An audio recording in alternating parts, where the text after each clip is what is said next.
My name is Aisha Kindle, and you're watching CWW. Teen pregnancy has been an issue in the past few years, but recently there has been a decline in the amount of teens who are pregnant. Birth rates fell 11% for teens who are between 15 and 17 years old, and 7% for 18 and 19-year-olds in 2014. There is not a clear reason why for the decline, but it is believed that teens who are sexually active may be using birth control and other contraceptive methods. 79% of girls and 84% of boys use a contraceptive method for the first time they had sex. Sex education is becoming more available, and it's teaching teens more information about contraceptive methods and safe sex. It is also believed that television shows such as Teen Mom and 16 and Pregnant may also have an effect on the decline of teen pregnancy because it shows the reality and struggle of being a teen mom. Becoming a teen mom affects the future of the mother, father, and child. Becoming a teen mom can affect the chances of getting a high school diploma, and 50% of teen mothers receive a high school diploma by the age of 22 years old. The father is at risk of jeopardizing his future if he chooses to work and attend school to support the child. Children of teen mothers are more likely to have lower school achievements and drop out of high school, having a baby themselves as a teenager, and face unemployment as a young adult. And now to Aaron Dea. In a recently conducted survey, results show that only 76% of students have learned about teen pregnancy in high school health class. This trend is not unusual. Most students receive a very brief education, if any, on teen pregnancy and how to prevent it. 85% of students interviewed felt that awareness of teen pregnancy needs to be increased and that schools should better accommodate pregnant teens. Sometimes the perception of teen pregnancy can be inaccurate and seen as a failure in some way. Sadly, many students are inclined to drop out of high school because of the challenging adversities presented in finishing school and raising a child. The majority of students interviewed revealed that their life had been impacted by teen pregnancy in one way or another. Many people are continuing to be affected by this, and it's becoming more familiar in our society. 40 people out of the 42 interviewed admitted that teen pregnancy has been more evident in the media. For example, shows like 16 and Pregnant and Teen Mom. Over 95% of students agreed that environment is a factor that impacts a teen's likeliness to be pregnant at a young age. The environment a teen is raised in affects more than their likeliness to become pregnant, but it also impacts their future. How they handle responsibility and big life decisions will be altered. Teen pregnancy does not define who you are, the decisions you make because of it do. And now to Jasmine. In my interview, I talked to a woman who has lived through teen pregnancy. She has gotten pregnant when she was 18 years old and still in high school. I asked her questions based off how her life was. She made it seem as if it started out as struggles to having a positive effect at the end of it. It's affected her future and her financially. It was very rough. I used to buy my own clothes and sneakers, but when my child came along, I had to put my child first and me second. I made sure that my child always had things, but I did go without, she says.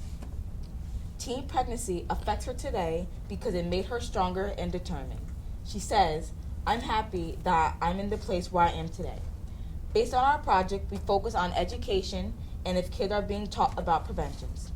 My interviewee compared how her high school was to how high school is today. When she was going to school, there was a so-called health class, but no one was taught about preventions. She says, I did take health. I don't think they said anything about pregnancy prevention, but they did talk about STD and diseases. I asked her if this has affected her future, and she says, I think that people put that stigma on that once you become pregnant, you will never be anything, and I didn't want to be a statistic. I was determined to make something of myself, so I have gone to college and I have numerous degrees. Since she wasn't getting taught much in high school, I asked if maybe her parents had anything. I asked her this because the conversations between parents and teens get awkward and sometimes makes the teen feel uncomfortable.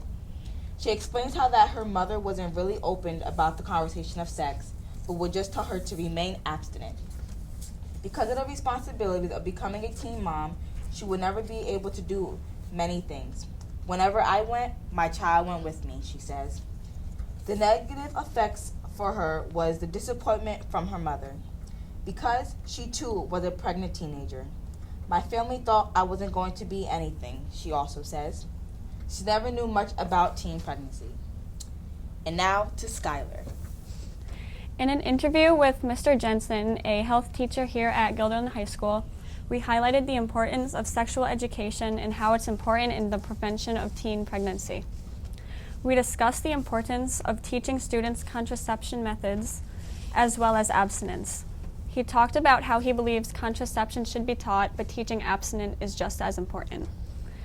He also talked about the practice of sexual education with an interesting perspective. He argued that sex ed doesn't encourage teens to have sex like popular opposing belief, but it can actually discourage teens from doing it. As he said, after we teach about sex, some of my students might realize, no, I'm not ready for this, while they're sitting in my class. This is an interesting take on sex ed because it is more commonly argued that sexual education encourages teens to have sex, which increases teen pregnancy, but Mr. Jensen is saying it's a deterrent. He also discussed his belief that a requirement for high school students to receive a sexual education in their freshman year as well as in their senior year. He said, students change an awful lot during their time at high school, especially their sex lives. Many students become sexually active during their time in high school, and a requirement would help remind students of contraception methods, which can help prevent teen pregnancy. Mr. Jensen also differentiated what should be taught at school versus taught at home, because many people think sexual education should be taught at home instead of in school. He said the emotional aspects of a sexual relationship should be taught at home because the physical aspects of it can be uncomfortable to talk about with parents. In a classroom, it's a safe environment to teach contraception, and it can be less uncomfortable for the students if they're in a class instead of face-to-face with their parents. Mr. Jensen believes sexual education is an important part of health classes, and it is important to teach students ways to prevent teen pregnancies. Why is teen pregnancy important?